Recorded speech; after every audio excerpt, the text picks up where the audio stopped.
Lisa. I have a different kind of video for you today. I'm about to put up my garland for Christmas. For the last 20 plus years, I've been doing a garland on my stairs and also on my fireplace mantle for the holidays. My mother had this idea. She saw something in a magazine that sparked this, and she bought all this wonderful garland for me. I think it came from a department store. As I said, we had it a really long time. And she's got me started on the ornaments, and we did this together for a few years, and now I do it on my own. And I have a process that I'd like to share a little bit about putting the garland up, but more about decorating it. I do sort of have a system that I use, and it's the same kind of system I use when I do a full-size Christmas tree. So let's go ahead and get started. I have approximately 12 feet of banister and 24 feet of garland that I'm going to be working with. And I put my lights on my garland before I get started, before I put it up.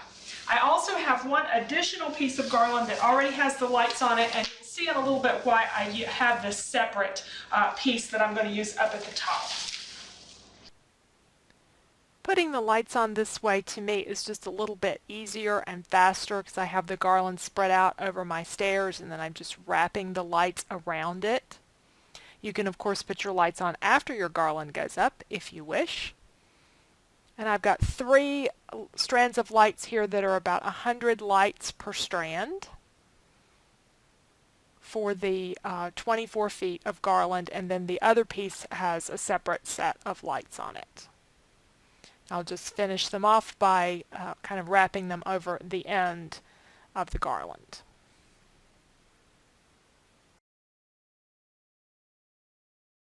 The lights have been attached, and I have tested them.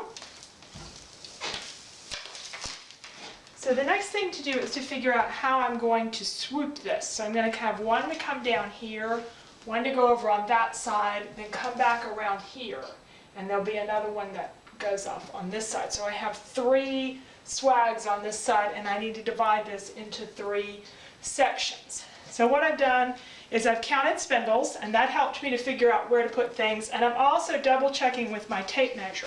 I've put a piece of removable tape, this is washi tape that we use in scrapbooking, that I can put on my spindles, and I can remove this without hurting them. So I'll know where to put things. I'm also double checking my measurements here with my tape measure. So I have 31 inches between each of these sections. So it's evenly divided into 31-inch sections, and that one is. All right, so the next thing we want to do then is just go ahead and start putting the garland on. Where the garland lays over the banister, I'm going to attach it with florist wire. I've never had any problem with mine scratching, but you could of course use ribbon or twine or something to go around your artificial garland. The reason that I like the florist wire is just really fast to attach it, and it's easy to move. Doing those measurements is an approximation, and I often find that I want to make some changes to the appearance of this. I get things on there and I may want to move it around a little bit, and I can easily do that by moving the florist wire. And then up there at the top on the post, I just sort of drape it around the post. You see where it is now, and I believe that those 2 positions where it's laying over the banister, I think I need to move those down 1 spindle for each one. I think that will just look a little bit better. After 20 years, I really should have marked the spindles by now as to which one it goes over, but each year I just put it up there and then kind of, eyeball it and decide what I think is going to look the best for the garland. I'm going to move this one down, and it's really quick and easy to do that with the florist wire.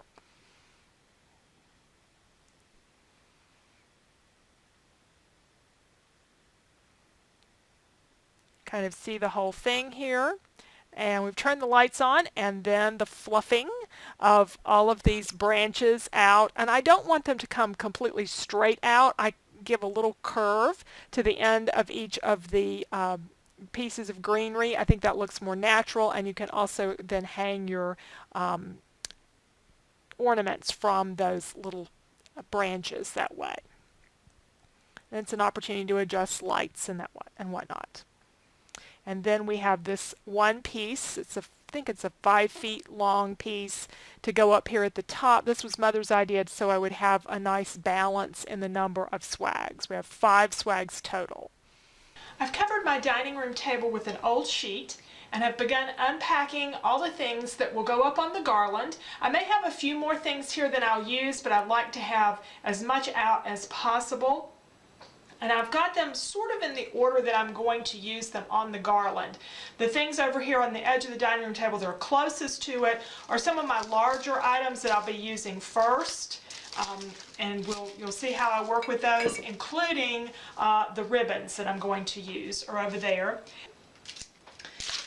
The ornaments, I like pretty elaborate ornaments, as you can see. Some of these started out really expensive, others were not so much. These were Martha Stewart from Kmart. Everything has a story behind it, and I'll spare you that. Some of these were a little bit more expensive, and in those cases I usually bought 3 of them. I really think it looks best if you have more than one of a particular ornament. That's just my personal preference. So there are very few things that I have just one of. So everything I've either bought 3, 5, 7 of, usually an odd number. I think there are 3 of these. So I'll just keep unpacking. I'm not too fussy when I'm putting these away to keep everything, each ornament of a type together, but when I put them out on the table, I put all the burgundy balls together and all of another ornament together and so forth, so they're easy to find when I go to put them on the garland. The original ribbon that I had for the garland was a really wide ribbon that Mother bought when she got all the materials, and I'm not sure what it was made out of. I don't want to say paper, but it was something that would tear. Over time, enough of it deteriorated and I got tired of pinning all the sections together that I finally replaced it. It was beautiful, it lasted for many years, but I needed to find something to replace it with. The first thing I bought was this ribbon from one of the craft stores because it's wide and open. Put it against my shirt so you can see it a little bit better. You want something that your light can shine through and that won't block your ornaments and things, so you really want to have something a little bit more open, and I wanted to continue with the gold, and the original ribbon was gold and white.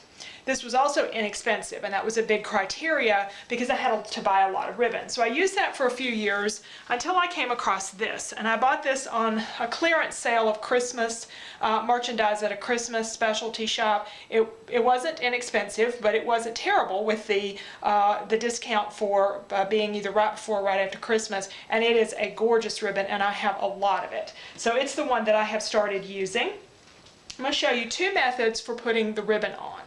You can do the barbershop pole type of look, which just wraps the ribbon around the garland.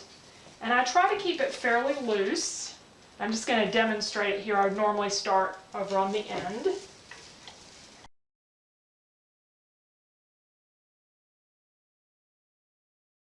And you can tuck this in, get a little more natural look into your branches, and it'll get squashed up a little bit whenever you put your ornaments on there. So that's one look for your ribbon. Another approach to the ribbon is to just tuck it in. So let's take this, start up here, kind of find a place to tuck the ribbon in, and then just tuck it in.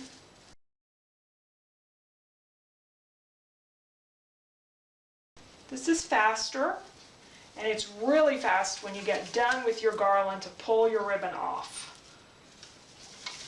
Now, one of the things that's going to hold it in place is all your ornaments that you put on there.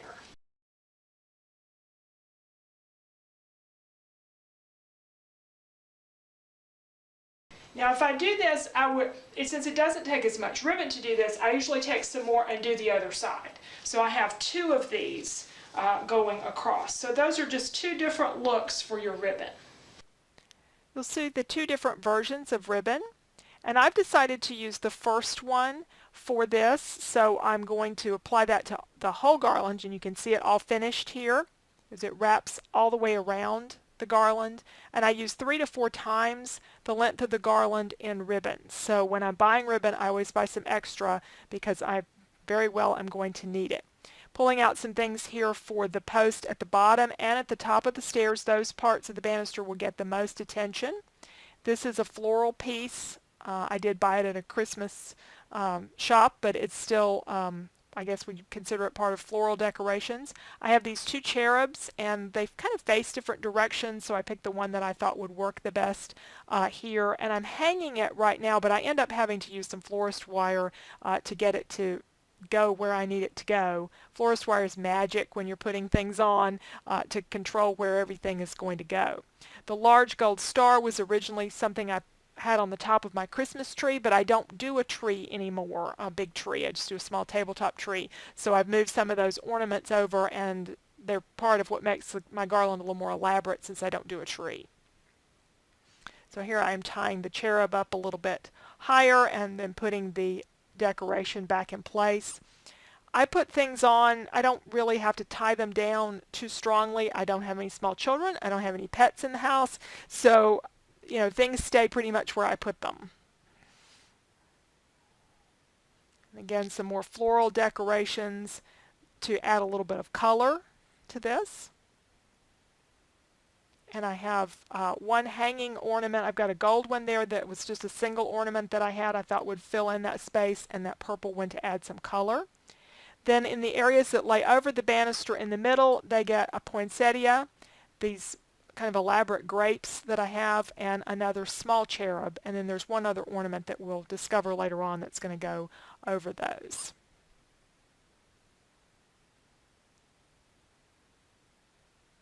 And I had a blank space here at the bottom of the banister behind that floral arrangement, so I just added a ribbon to fill that.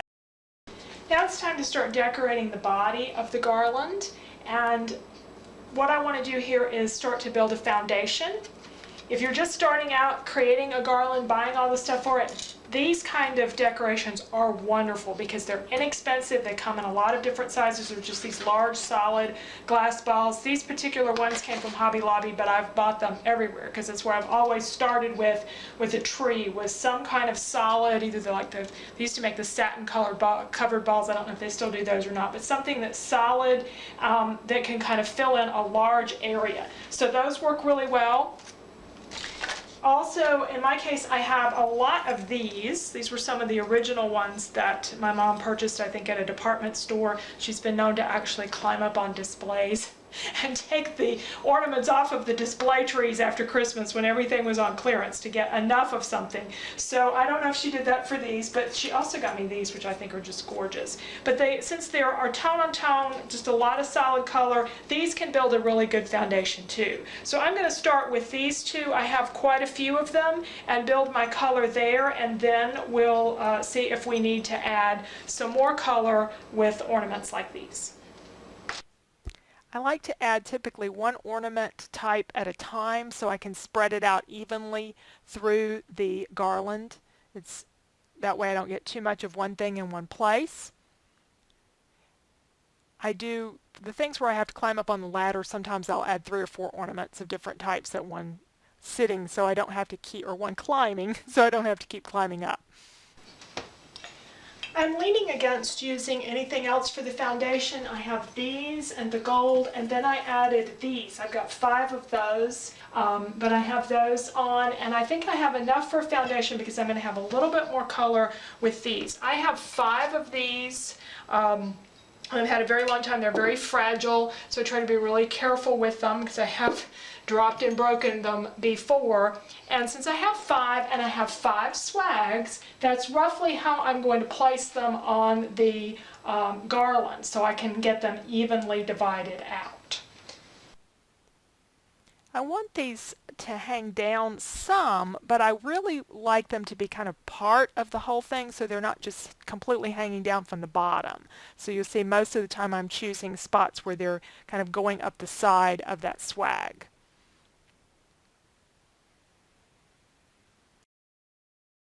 And the last really large thing I have are these. I have 4 of these, and I have 2 with the star kind of shape. So let's put the 2 on there first, and then we'll do these other large ones. And that's going to be the majority of the large ornaments, and we can kind of see if we need anything else foundational. I don't think we do. I do see something I overlooked, which are these, and these normally go somewhere as part of this design.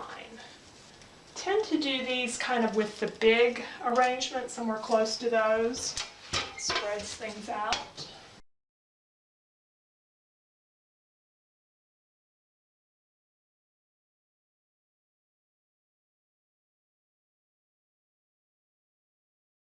I have several ornaments that have sort of a pointy shape to them, and I'm going to add those because we really want those to sort of dangle down, these that you'll recall. So let me go ahead and add these. I have 4 of these green ones. So we're going to put, I'll probably do 3 on this side and 2 on the other side. Let's see, and there's a couple of different shapes to them. Within my color scheme of burgundy, gold, and a little bit of green, I am trying to do lots of different shapes and sizes to the ornaments. These pointy shapes, and there's one coming up here with very small pieces to it, just really add a lot of interest. The last thing that I add to the garland are these items from the florist section of the craft store, or some of these have come from Christmas stores as well. But anyway, just a few little items here of, I guess we'd call them greenery, even though they're not green. The pine cones and things that will kind of fill in the empty spaces. So let's take a couple of these, and these are just really easy to attach. Just basically slide them into your garland, and they'll just kind of fill up some blank spaces. So the process I'm showing here is the same process I use when I do a full-size tree, and that I start with some base ornaments and put those on first to kind of give a base layer of color, whether it's gold, burgundy, or whatever, and then add my more special ornaments, but do them a whole grouping of ornaments at one time, so that way that I get everything spread out across the tree, or in this case the garland. So thanks so much for joining me today. I hope you've enjoyed this. It's been a little bit of a departure for me from the paper crafting videos, but I do this every year, and I always think I ought to film this. So I finally did, and I've enjoyed putting it together for you, and I'd love to get any feedback that you have. Thank you so much for joining me, and I hope everyone has a happy holiday season.